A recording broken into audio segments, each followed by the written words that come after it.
अस्सलामुअलैकुम बच्चों, हमारी दुआ है कि आप सब अच्छे से हों। आइए हम अपने इस चैप्टर में आगे बढ़ते हैं। आगे बढ़ने से पहले हम कल के लेक्चर को एक बार रिवाइज कर लेते हैं। कल के लेक्चर में हमने चैप्टर नंबर 8 के मेटलर्जी के second part extraction of metal को स्टार्ट किया था और एक्सट्रैक्शन ऑफ मेटल में 3 डिवीज़न किए थे। सबसे पहला division extraction of high reactive metal, दूसरा division extraction of medium reactive metal और तीसरा division extraction of low reactive metal. इन तीनों डिवीज़न में से हमने अब तक अपना हाई रिएक्टिव मेटल को कैसे एक्सट्रैक्ट किया जाता है उसके सारे प्रोसेस हम स्टडी कर चुके हैं। अगर आपको कल के लेक्चर का याद होगा तो हमने हाई रिएक्टिव मेटल में सोडियम और एक डिटेल एक्सप्लेनेशन एल्यूमिनियम का देखा था, जिसमें बेयर्स प्रोसेस को भी स्टडी किया था। अब आज के इस लेक्चर में हम अपने चैप्टर को आगे बढ़ाते हुए extraction of medium reactive metal को स्टडी करेंगे और उम्मीद करते हैं कि इन चीज़ों को पढ़ते हुए हम इस लेक्चर में अपने इस चैप्टर को ख़त्म कर सकें। आइए आगे बढ़ते हैं। स्टूडेंट, इस वक्त आप अपनी स्क्रीन पे extraction of metal of medium reactive देख रहे हैं। तो स्टूडेंट, मैं आप लोगों को ये बता दूं कि जो मीडियम रिएक्टिव के मेटल होते हैं वो नेचर में उनकी ओर्स के फॉर्म में ज़्यादातर हमें सल्फाइड्स के फॉर्म में मिलेंगे या कार्बोनेट्स के फॉर्म में मिलेंगे। अब मीडियम रिएक्टिव मेटल में जिंक होता है, मैग्नीशियम होता है, कॉपर होता है और दूसरे भी मेटल्स पाए जाते हैं, लेकिन ये मेटल हमें उनके सल्फाइड्स के फॉर्म में मिलेंगे या उनके कार्बोनेट्स के ओर्स के फॉर्म में मिलेंगे। तो बच्चों, मैं आप लोगों को ये बता दूं कि किसी भी मेटल को एक्सट्रैक्ट करना ऑक्साइड्स के फॉर्म में से ज़्यादा आसान होता है in comparison of their sulphide ores और कार्बोनेट्स ओर्स। तो जब हमें मीडियम रिएक्टिव के मेटल उनके सल्फाइड ओर्स के फॉर्म में मिलेंगे या कार्बोनेट्स के ओर के फॉर्म में मिलेंगे तो हम सबसे पहले उन्हें ऑक्साइड के फॉर्म में कन्वर्ट करेंगे। अब स्टूडेंट, ऑक्साइड के फॉर्म में कन्वर्ट करने के लिए हमारे पास 2 प्रोसेस होते हैं। जिस तरह से आप स्क्रीन पे देख रहे हैं कि एक प्रोसेस का नाम है रोस्टिंग और दूसरे प्रोसेस का नाम है कैल्सिनेशन। तो आइए इनके बारे में डिटेल देखते हैं। तो स्टूडेंट, अगर हम सल्फाइड की ओर्स को ऑक्साइड में कन्वर्ट करेंगे तो उस प्रोसेस का नाम होता है रोस्टिंग, और अगर हम कार्बोनेट्स की ओर को ऑक्साइड में कन्वर्ट करेंगे तो उस प्रोसेस का नाम होता है कैल्सिनेशन। अब मैंने आपको प्रोसेस के नाम तो बता दिया, अब हम देखते हैं कि इन प्रोसेस में एक्चुअल में होता क्या है। हम बात करते हैं रोस्टिंग प्रोसेस की।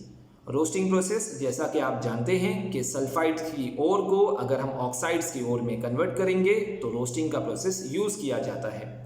रोस्टिंग के प्रोसेस में हम जो हमारे मीडियम रिएक्टिव की ओर्स होती है, सल्फाइड की ओर्स, उसे हम एक्सेस अमाउंट ऑफ ऑक्सीजन के साथ गर्म करते हैं या उसे हम एक्सेस अमाउंट ऑफ एयर के साथ हीट प्रोवाइड करते हैं। ऑक्सीजन के कॉम्बिनेशन की वजह से वो जिंक ऑक्साइड में कन्वर्ट हो जाता है और सल्फर डाइऑक्साइड गैस फॉर्म होती है।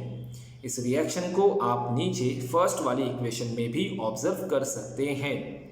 तो एक बार हम रोस्टिंग के प्रोसेस को फिर रिपीट कर दें कि रोस्टिंग का प्रोसेस वो होता है कि हम सबसे पहले सल्फाइड्स की ओर्स को ऑक्साइड में कन्वर्ट करेंगे in excess amount of air, यानी कि एक्सेस अमाउंट ऑफ ऑक्सीजन, और उसी ऑक्सीजन की वजह से जो सल्फाइड की ओर है वो ऑक्साइड में कन्वर्ट हो जाएगी। इसका एक एग्जाम्पल आप इक्वेशन में भी देख सकते हैं। इक्वेशन में देखने से पहले हम रोस्टिंग के डेफिनेशन को यहाँ पढ़ लेते हैं। The sulphides ores are first converted into oxides by heating strongly in excess of air. This process is known as roasting process. उसका एग्जाम्पल है जिंक सल्फाइड की ओर का। जिंक एक मीडियम रिएक्टिव का मेटल है और हम उसे एक्सेस अमाउंट ऑफ एयर में जब गर्म करेंगे तो जिंक सल्फाइड जिंक ऑक्साइड में कन्वर्ट हो जाएगा और साथ में हमें बाई प्रोडक्ट में सल्फर डाइऑक्साइड गैस मिलेगी। तो ये जो रोस्टिंग का प्रोसेस था ये सल्फाइड्स की ओर्स को ऑक्साइड में कन्वर्ट करने का प्रोसेस है। किसके साथ? With excess amount of air के साथ। अब रोस्टिंग के बाद अगर हमें मीडियम रिएक्टिव के मेटल उनके कार्बोनेट्स के ओर में मिलते हैं तो उसे हम ऑक्साइड में कन्वर्ट करने के लिए जिस प्रोसेस को यूज़ करेंगे उसका नाम कैल्सिनेशन होता है। अब बच्चों कैल्सिनेशन में क्या होता है कि जब हम कार्बोनेट्स की ओर्स को हम गर्म करते हैं, लेकिन हम लिमिटेड अमाउंट ऑफ एयर के साथ गर्म करते हैं, यानी वहाँ पर हम ऑक्सीजन की क्वांटिटी कम रखते हैं।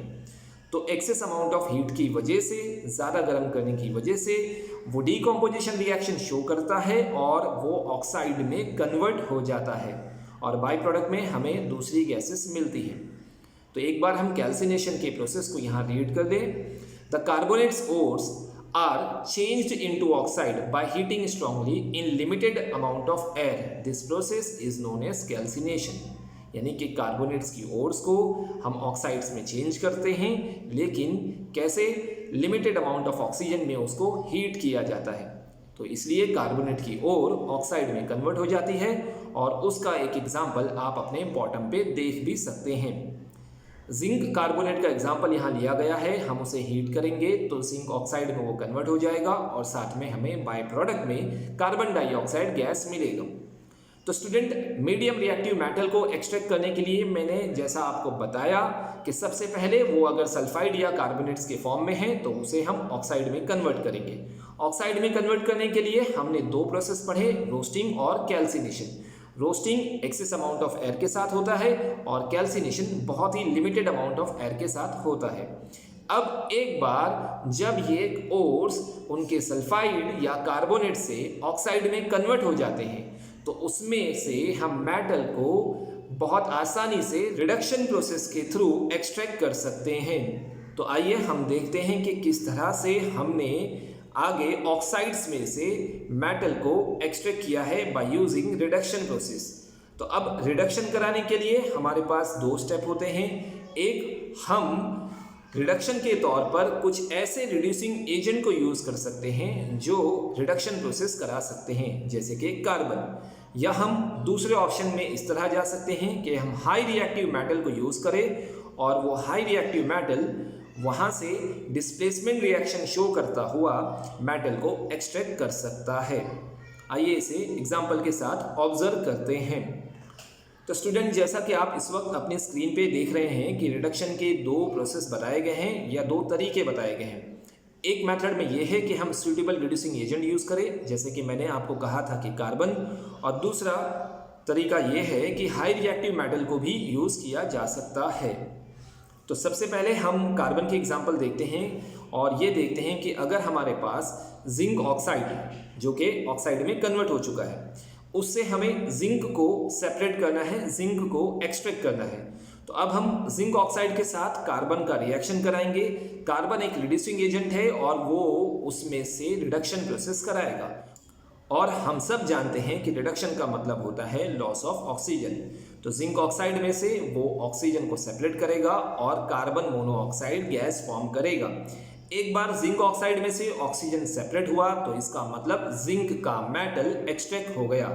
तो इस तरह से हम रिड्यूसिंग एजेंट के तौर पर कार्बन को यूज़ करके हम अपने मीडियम रिएक्टिव मेटल को एक्सट्रैक्ट कर सकते हैं। तो आइए अब हम हमारे दूसरे मेथड की तरफ बढ़ते हैं, जिसमें हमने एक हाई रिएक्टिव मेटल को यूज़ किया है in comparison of medium reactive metal. तो मीडियम रिएक्टिव मेटल का यहाँ पर जो एग्जाम्पल हमने लिया है वो मैग्नीज ऑक्साइड का लिया है, मैग्नीज डाइऑक्साइड। हम क्या करेंगे कि मैग्नीज जो कि एक मीडियम रिएक्टिव का मेटल है, उसके साथ हम हाई रिएक्टिव मेटल का रिएक्शन कराएंगे। अब हम सब जानते हैं कि हाई रिएक्टिव मेटल उस कंपाउंड में से मीडियम रिएक्टिव मेटल को, जो कि उससे लेस रिएक्टिव होता है, उसको उसकी प्लेस से हटा देगा और इस तरह से जब वो मेटल हट जाएगा तो वो ऑटोमेटिकली एक्सट्रैक्ट हो जाएगा और ऑक्सीजन हाई रिएक्टिव मेटल के साथ कंबाइन हो जाएगा। इस एग्जाम्पल को आप मैग्नीज डाइऑक्साइड और एल्यूमिनियम के एग्जाम्पल के फॉर्म में देख सकते हैं। यहाँ पर एल्यूमिनियम एक हाई रिएक्टिव मेटल है और मैग्नीज एक लेस रिएक्टिव मेटल है। तो यहाँ पर एल्यूमिनियम डिस्प्लेसमेंट रिएक्शन शो करेगा और मैग्नीज के मेटल को एक्सट्रैक्ट करेगा। तो स्टूडेंट, देखा आपने किस तरह से हम रिडक्शन के प्रोसेस को यूज़ करके हमारे मीडियम रिएक्टिव के मेटल को बहुत ही आसानी से एक्सट्रैक्ट कर सकते हैं।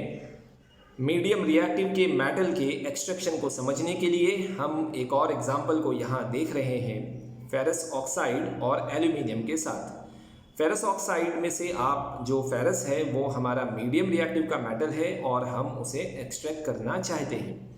अब क्योंकि वो ऑक्साइड के फॉर्म में है इसलिए हम उससे हाई रिएक्टिव मेटल यूज़ करेंगे जो कि एल्यूमिनियम इस एग्जाम्पल में लिया गया है। एल्यूमिनियम फेरस को उसके कंपाउंड से, उसके ऑक्साइड से सेपरेट कर देगा और एल्यूमिनियम ऑक्साइड और साथ में हीट भी इवॉल्व होगी। हमारा टारगेट ये था कि किस तरह से हम मीडियम रिएक्टिव के मेटल को एक्सट्रैक्ट कर सकते हैं। तो आपने दोनों भी एग्जाम्पल में देखा कि मैग्नीज और फेरस एक्सट्रैक्ट हो चुके हैं और साथ में दूसरे कंपाउंड भी मिलते हैं। इन इक्वेशंस की या इन केमिकल रिएक्शंस की एक ख़ास बात ये होती है कि इसमें बहुत ही ज़्यादा अमाउंट ऑफ हीट भी इवॉल्व होता है, इसलिए ऐसे रिएक्शन को हम थर्मिट रिएक्शन के नाम से जानते हैं। थर्मिट रिएक्शन में ये होता है कि जब हम मीडियम रिएक्टिव के मेटल को एक्सट्रैक्ट कर रहे होते हैं तो मेटल मॉल्टेन फॉर्म में मिलता है। जो मीडियम रिएक्टिव का मेटल होता है वो अपने मॉल्टेन स्टेट में मिलता है। मॉल्टेन का मतलब मैंने आपको पहले भी बताया हूँ कि वो पिघली हुई हालत में होता है। तो उस मेटल का पिघलना यहाँ पर हीट की वजह से पॉसिबल होता है। तो स्टूडेंट, आपने अब तक जो देखा वो मीडियम रिएक्टिव के मेटल का एक्सट्रैक्शन था। मैं उसे एक बार जल्दी से यहाँ पर रिवाइज कर दूँ कि सबसे पहले जो मीडियम रिएक्टिव के मेटल होते हैं वो अपनी ओर्स में से या तो वो कार्बोनेट्स के फॉर्म में होंगे या वो सल्फाइड्स के फॉर्म में होंगे। और जैसा कि मैंने आपको बताया था कि मीडियम रिएक्टिव के मेटल को एक्सट्रैक्ट करना ऑक्साइड में से इजी होता है, इसलिए हम सल्फाइड्स की ओर्स को और कार्बोनेट्स की ओर को सबसे पहले ऑक्साइड में कन्वर्ट करेंगे। अब ऑक्साइड में कन्वर्ट करने के लिए हमारे पास जो प्रोसेस होते हैं उन प्रोसेस का नाम हमने देखा था रोस्टिंग और कैल्सिनेशन। अगर हम सल्फाइड की ओर्स को ऑक्साइड में कन्वर्ट करते हैं तो उसके लिए हम रोस्टिंग का प्रोसेस यूज़ करते हैं, और अगर हम कार्बोनेट्स की ओर को ऑक्साइड में कन्वर्ट करते हैं तो उसके लिए हम कैल्सिनेशन का प्रोसेस यूज़ करते हैं। रोस्टिंग के प्रोसेस में हम एक्सेस अमाउंट ऑफ एयर यानी कि ऑक्सीजन यूज़ करते हैं और कैल्सिनेशन की प्रोसेस में हम limited amount of oxygen use करते हैं। एक बार वो सल्फाइड से और कार्बोनेट से ऑक्साइड में कन्वर्ट हो गया तो मीडियम रिएक्टिव के जो मेटल्स होते हैं उनको एक्सट्रैक्ट करना आसान होता है। हम रिडक्शन प्रोसेस को यूज़ कर सकते हैं जैसा कि आप स्क्रीन पे देख रहे हैं, और रिडक्शन करने के लिए भी हमारे पास दो मेथड होते हैं। एक हम किसी रिड्यूसिंग एजेंट को यूज़ कर सकते हैं जैसा कि आप कार्बन के फॉर्म में यहाँ देख रहे हैं, और दूसरा मेथड हम किसी हाई रिएक्टिव मेटल को भी यूज़ कर सकते हैं, और इस तरह से हमारा मीडियम रिएक्टिव का मेटल एक्सट्रैक्ट हो सकता है। तो स्टूडेंट, बहुत ही आसानी से और सिंपल तरीके से मीडियम रिएक्टिव के मेटल को एक्सट्रैक्ट करने के प्रोसेस हमने यहाँ पर देखे। अब इस टॉपिक को ख़त्म करने के बाद हम अपने थर्ड वाले डिवीज़न की तरफ बढ़ते हैं, यानी कि extraction of metal of low reactive metal, less reactive metal. आइए बढ़ते हैं। स्टूडेंट, इस वक्त आपकी स्क्रीन पे extraction of metal of low reactive का टॉपिक है, और हम इस लो रिएक्टिव के एक्सट्रैक्शन को बहुत ही आसानी से समझ सकते हैं। आपकी टेक्स्ट बुक में भी इसके बारे में 2 या 4 लाइन के अंदर ही एक्सप्लेनेशन किया गया है।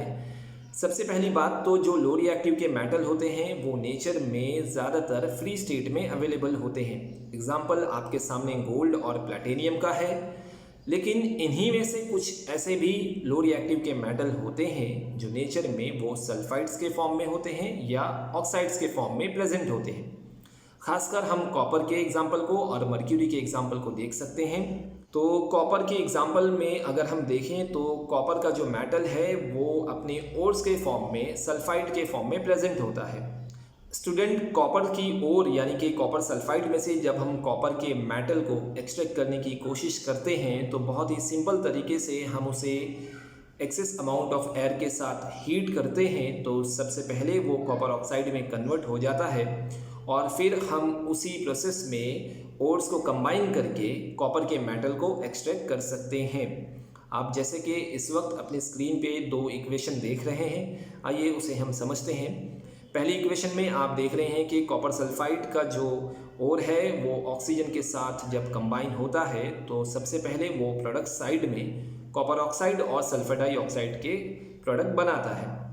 दूसरी इक्वेशन में कॉपर ऑक्साइड को हमने फिर से उसकी ओर के साथ केमिकल रिएक्शन कराया है और हीट करने की वजह से उस रिएक्शन में हमें कॉपर का मेटल एक्सट्रैक्ट हो जाएगा, सेपरेट हो जाएगा और सल्फर डाइऑक्साइड यहाँ पर अलग हो जाएगी।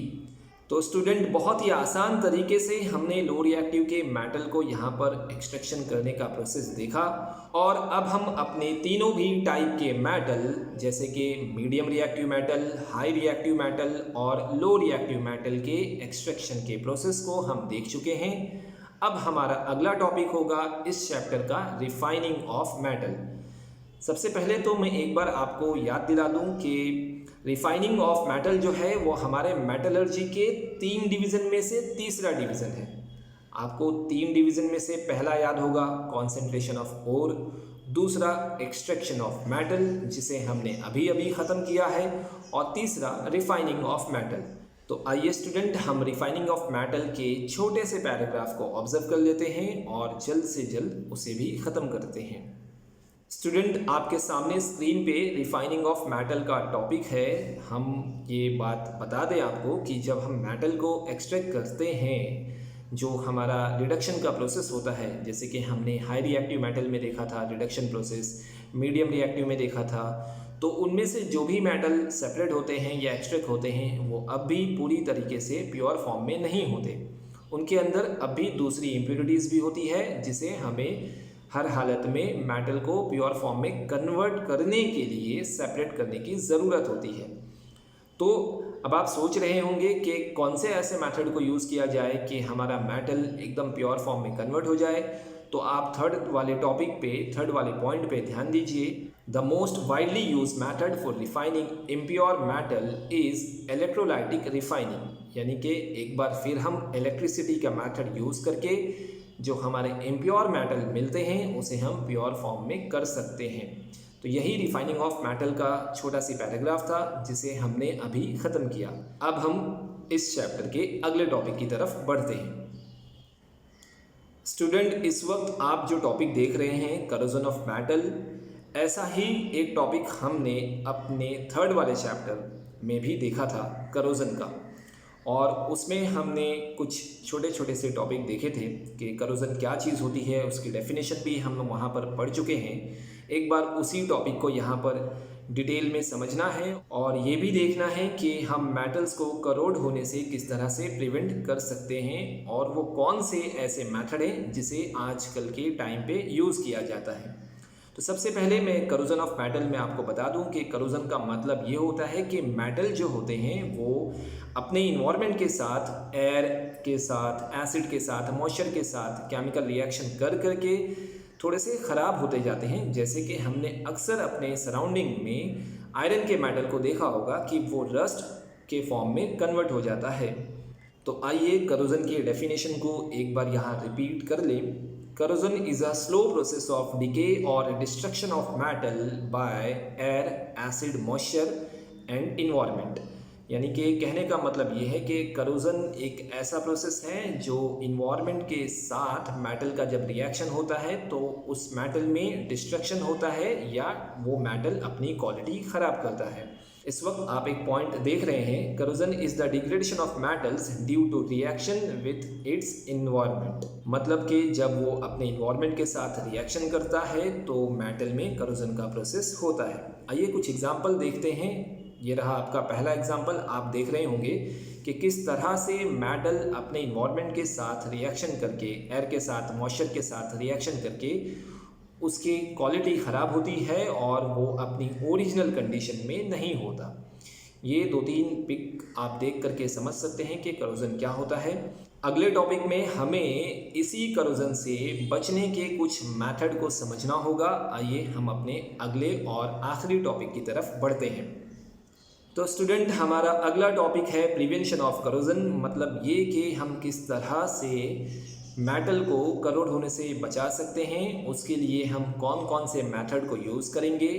पिछले वाले चैप्टर में हमने 1-2 पॉइंट ऐसे ही देखे थे कि मेटल को करोजन से बचने के लिए हम उसके ऊपर पेंट कर सकते हैं या ऑयल वगैरह की एक लेयर फॉर्म कर सकते हैं जिसकी वजह से उसका डायरेक्ट कांटेक्ट एयर के साथ नहीं होता और मेटल करोड होने से बचा हुआ रहता है।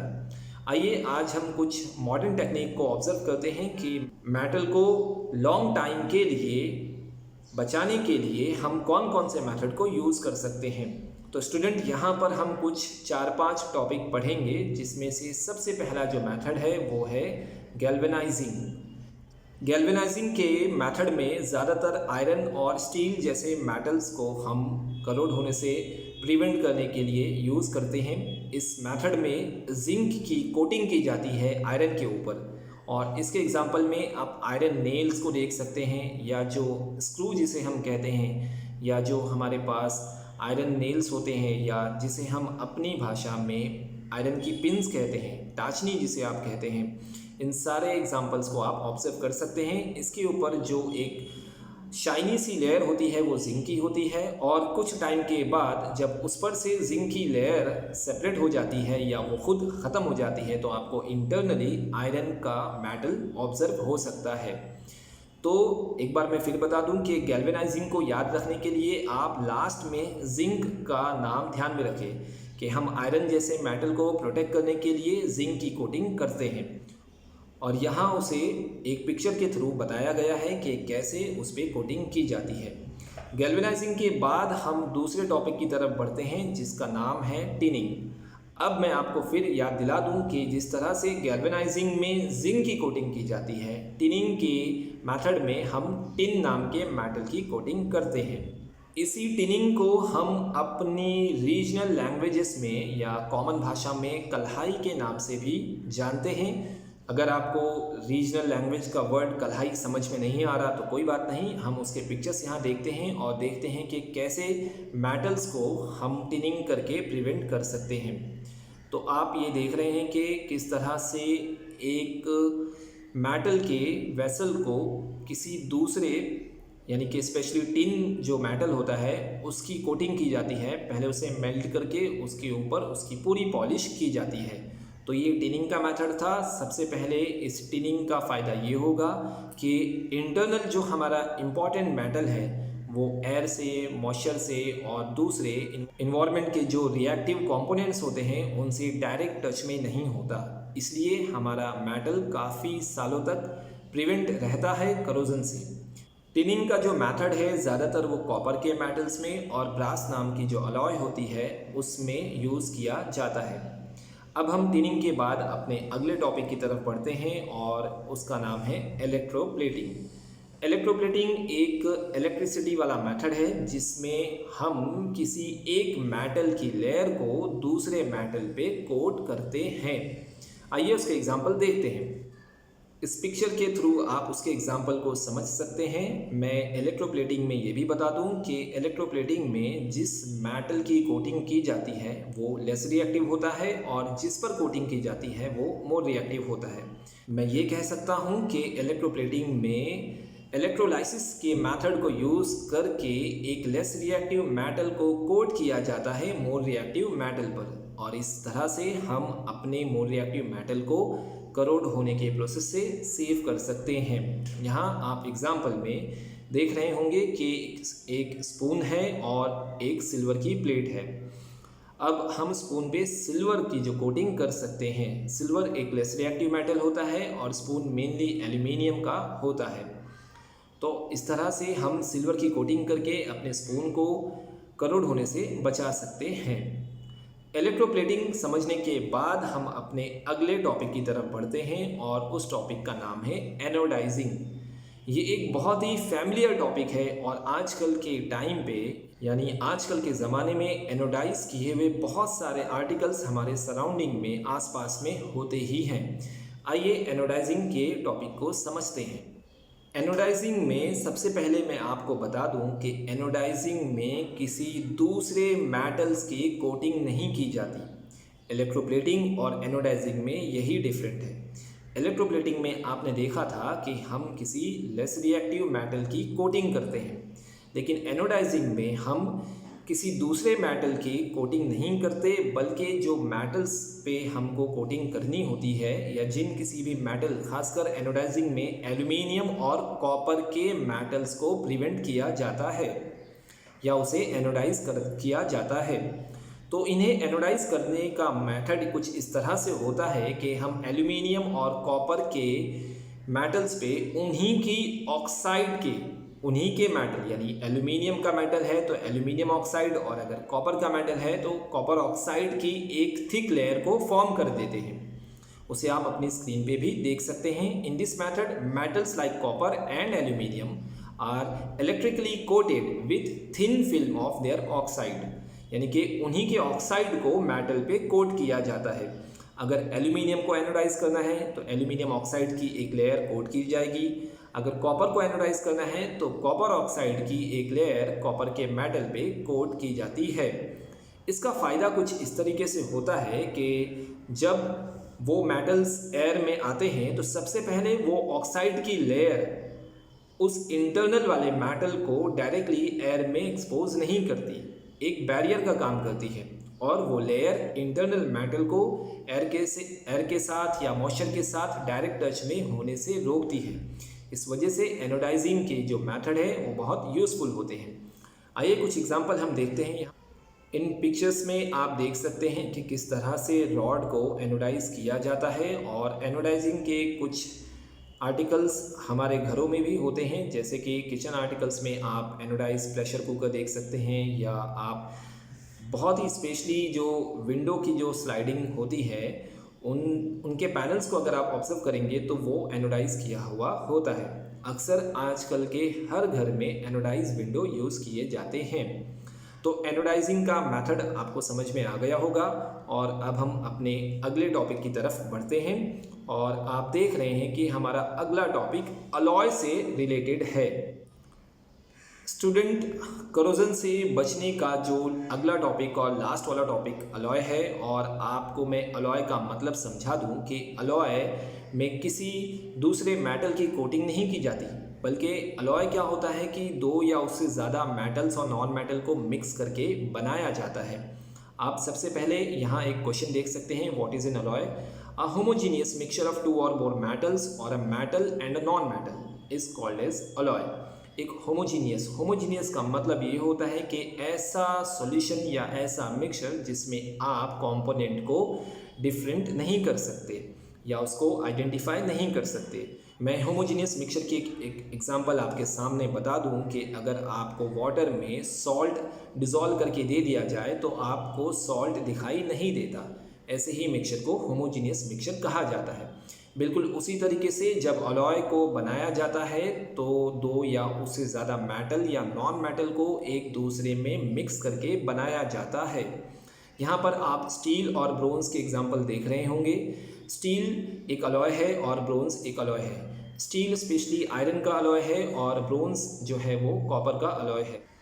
स्टील जैसे अलॉय को बनाने के लिए आयरन, क्रोमियम और कार्बन जैसे एलिमेंट को यूज़ किया जाता है। इसमें सबसे ज़्यादा 74% तक आयरन का कॉम्बिनेशन होता है। उसी तरीके से कॉपर के अलॉय यानी ब्रोंज में जब कॉपर के साथ साथ टिन नाम के मेटल को यूज़ किया जाता है और 90% तक इसमें कॉपर होता है। आप इसकी और भी डिटेल अपने टेक्स्ट बुक के पैराग्राफ से पढ़ सकते हैं। और लास्ट में आप एक क्वेश्चन और देख रहे होंगे कि how it is prepared. An alloy is prepared by melting the main metal and then dissolving the other elements in it in a specific proportion। ध्यान में रहे कि अलॉय बनाने के लिए हम किसी भी प्रोपोर्शन में मेटल्स और नॉन मेटल्स को मिक्स नहीं करते, बल्कि जब भी कभी अलॉय बनाया जाएगा तो हम मेटल और नॉन मेटल को मिक्स तो करते हैं या मेटल को मिक्स तो करते हैं, लेकिन उनके मिक्सिंग का एक स्पेसिफिक प्रोपोर्शन का कॉम्बिनेशन होता है, जैसे कि मैंने आपको परसेंटेज वाइज यहाँ अभी बताया था। तो स्टूडेंट, ये 5 टॉपिक को यूज़ करके हम किसी भी मेटल को करोड होने से काफ़ी टाइम तक बचा सकते हैं। एक बार मैं 5 टॉपिक के नाम आपके सामने रिपीट कर दूं।